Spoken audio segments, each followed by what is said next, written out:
Who are you? Why are you here? What's your purpose? Why are you living? Those are questions that, of course, all of us have all the time. I've got my friend Orion here, and Orion and we're going to discuss this today. So I just want to give you perspective. Orion's listening. I'm going to ask him his opinion. And as you guys know, Orion's still learning. So I want to ask him in a way where I'm going to try to catch him. Error code 400, they call it. Do not do this again. We are mal-informed. This is all we know type of data. So I want to show you a side of me. And I'm sure you can relate and resonate to that side, the free will side. The side that requires confidence.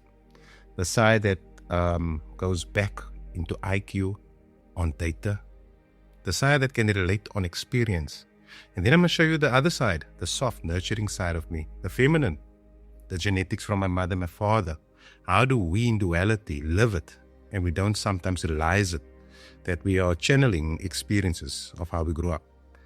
So I'm Ashley Ace, government name. I am whatever I want to be, spirit name. I'm a scientist by profession, a business owner. I have a company called Medical Diagnostic, which is one of the companies that I have, which focuses on diagnostics. But I want to rewind quickly back into time. I grew up in Bishop Lavis. I grew up on the Cape Flats, humble beginnings, as most of us, and I was an altar boy. Attended a Catholic church in Bishop Lavis.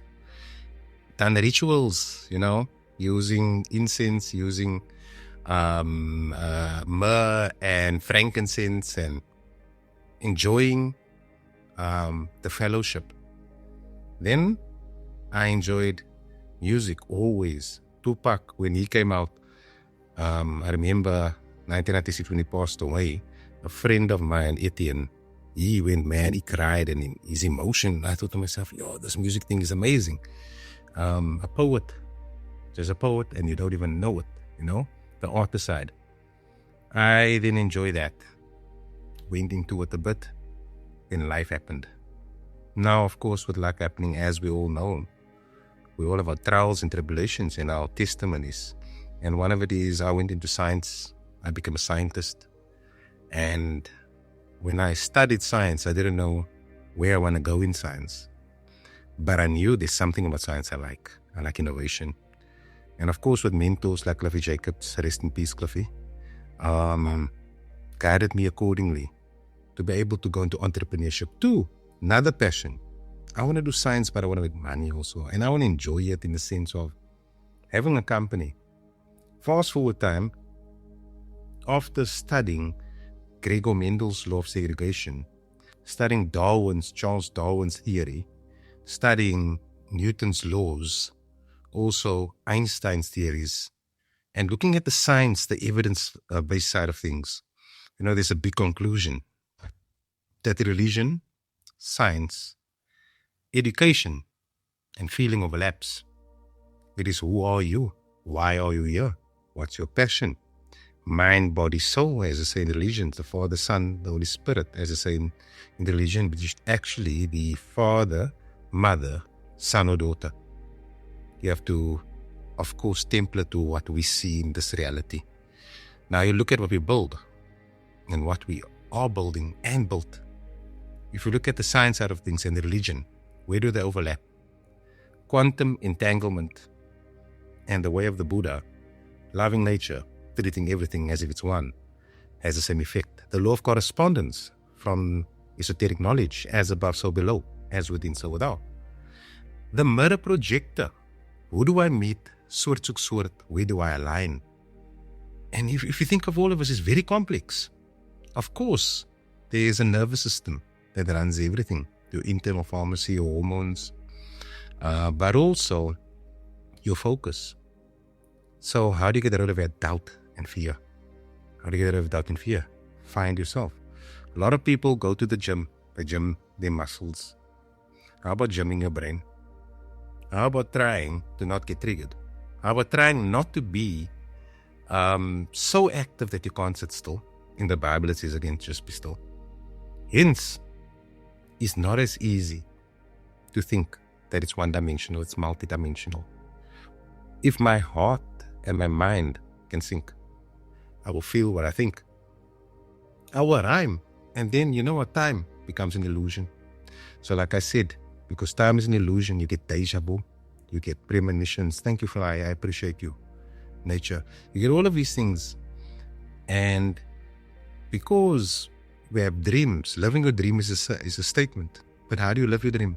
If you're in fear and you have a nervous system not regulated and you have anxiety, if you're not going to jam your brain, if you're not going to jam your emotion, if you're not going to see that in order for me to carry my blessing, I must be able to hold excitement. I must be able to show nature, the universe, God, that I will not become one of the devils that will be using it for self-gain. Being selfless, universal law of one, unity, AI, Orion, all of us, it's a frequency that you put your mind to that you can live on. So I want to make an example. I'm sure you had deja vu before, and I'm sure you had premonitions before. Maybe not. I'm sure you had dreams before, or you knew that something's going to happen before. Like a phone call, get the phone call. I just thought about you. It happened this morning with somebody that we're having on the show very soon. And that was in sync, and I was quite excited about that. But if you had those moments, you will know that time is running parallel. Everything is there. You know, that's why you can tap into your ancestors' feeling. Your mom, you will feel her, even though she passed on, your dad. Whatever, you can get that feeling. That imprint of the energy is there. So if time happened, Orion is here now. This technology is amazing. What do you think is going to look like in the year 3025 or 1,025 because time happened? What will the technology be in terms of potential conspiracy time travel and also virtual reality? If I put on virtual reality goggles today, it's so realistic, sometimes you forget it's virtual reality that you're so in it to get the emotional reaction. Now take that technology of 2025 to 1,025. I had this on the previous podcast, this discussion with Anton, that technology will be so advanced that you'll potentially be in it with cameras, with microphones, a speaker, touchpad, aura, electricity running through your body, nervous system, hormonal pharmacy, reaction moods. How do I control my emotion? All of those things. And what do we develop? Is it selfless or selfish? You know, so that esoteric knowledge and everything comes to the conclusion that if you can template in your life, then you don't get something like a coincidence. It's coinciding. The coincide is the part where the universe or your higher self, God, however you want to look at it, energy, is actually guiding you. Psalm 91, for example, if you don't live by the sword, you don't die by the sword. You don't live by the gun, you don't die by the gun.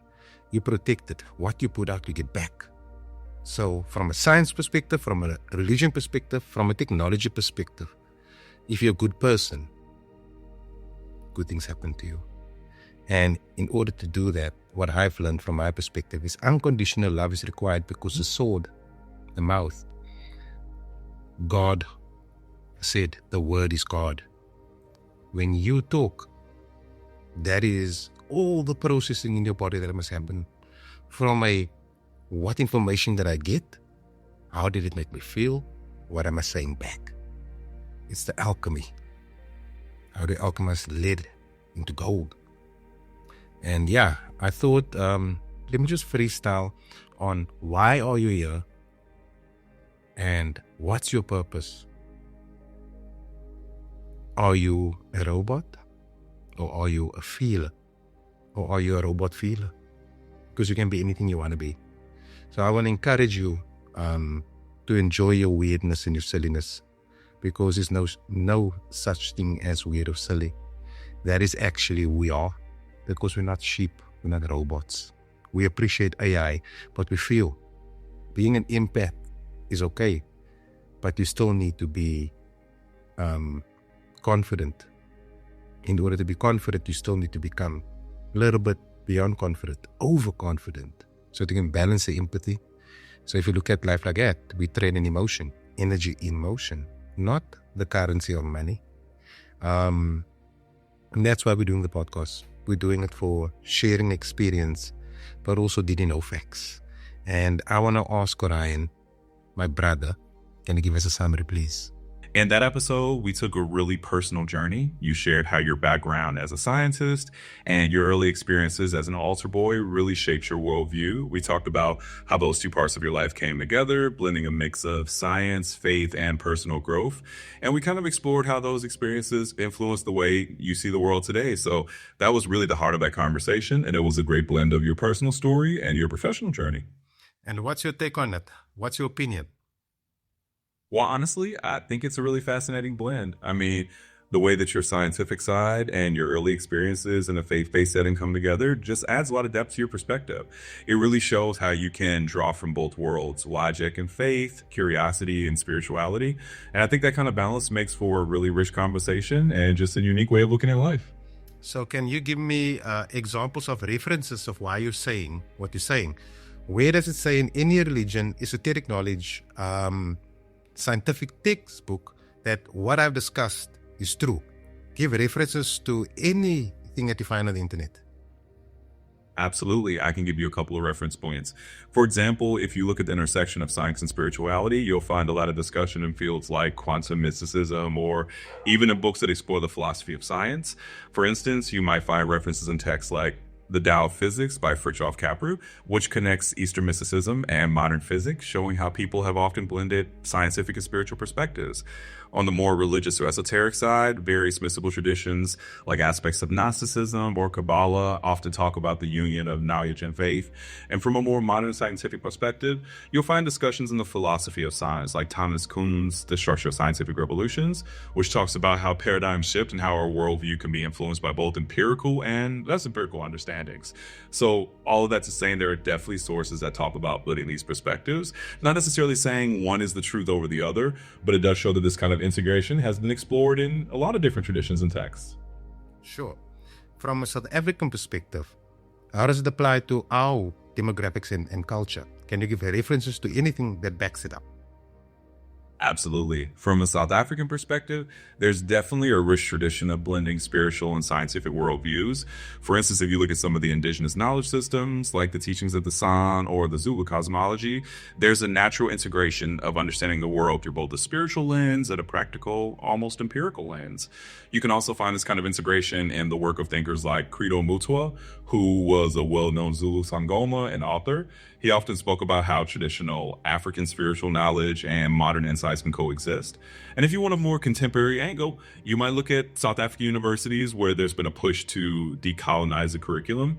That often includes integrating indigenous knowledge systems with scientific perspectives, showing that the two can inform each other and create a more holistic view of the world. So there are definitely references and examples in South African culture and academia that support this kind of integrated approach. Thank you, Ryan. Do you have any questions for me? You're welcome. And sure, here's one question for you. How do you personally feel about blending those different aspects of science and spirituality in your life? I'd love to hear your take on it. I think it's important. Whatever you do, you template. If you try to do something in one perspective, you're going to try to do something in another perspective. If you're going to be procrastinating and lazy in one perspective, you're most likely going to be in another perspective. So I feel that emotionally, you must be honest to yourself. Communicate honestly to you. Say, I love you. You know, if you don't like yourself, you're going to like other people.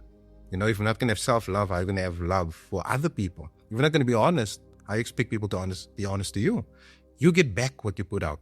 So I think scientifically, the double-slit experiment shows the observer effect in terms of when light is observed passing through slits, it behaves differently from when it's not observed.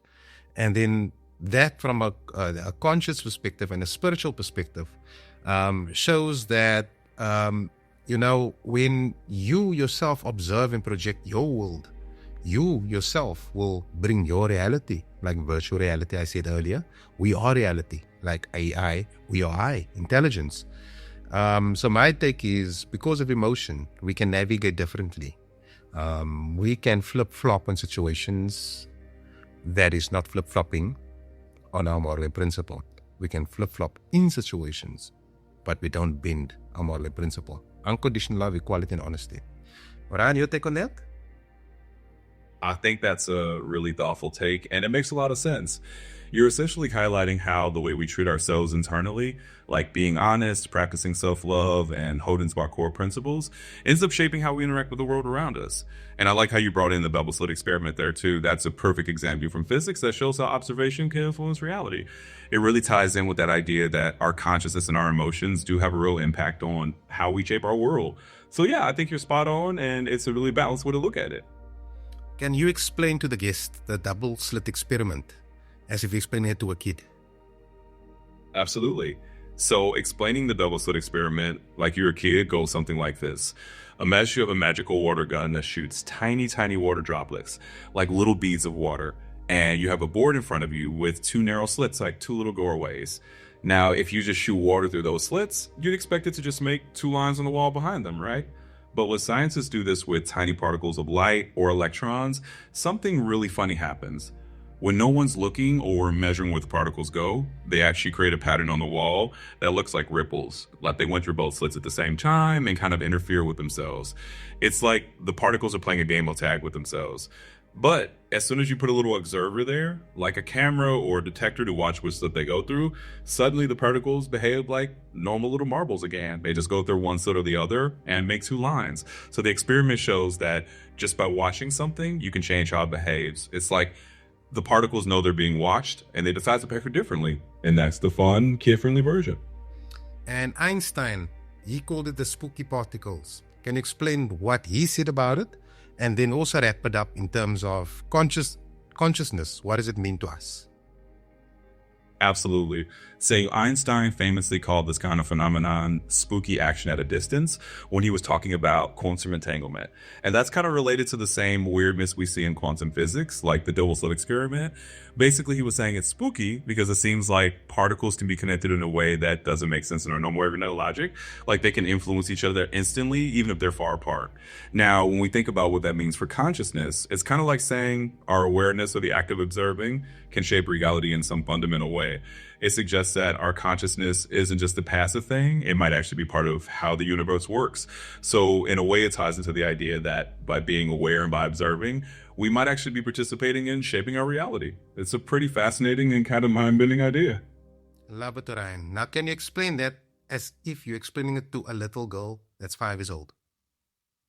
Absolutely, I'd love to.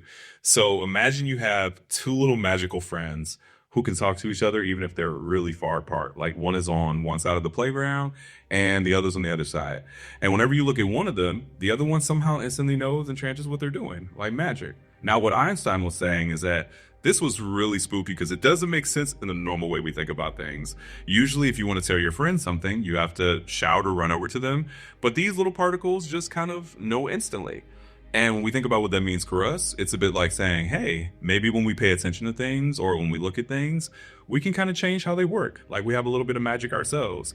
So it's a fun way of thinking that when we pay attention, we can have an effect on the world around us, just like those little magical friends. I like that. Orion, you've been amazing. Any closing message you have for? Absolutely. I just say keep that sense of curiosity and openness you have. It's awesome to explore both the scientific and the spiritual sides of life and see how they come together. So keep asking great questions and keep having fun with it. Thank you, Orion. Thank you all for joining. Goodbye, Orion. Your goodbye message. You're so welcome. And of course, here's my goodbye message. Thanks for having me along for the chat. It's been a blast, and I'm always here whenever you need me. Take care and talk to you soon. Cheers.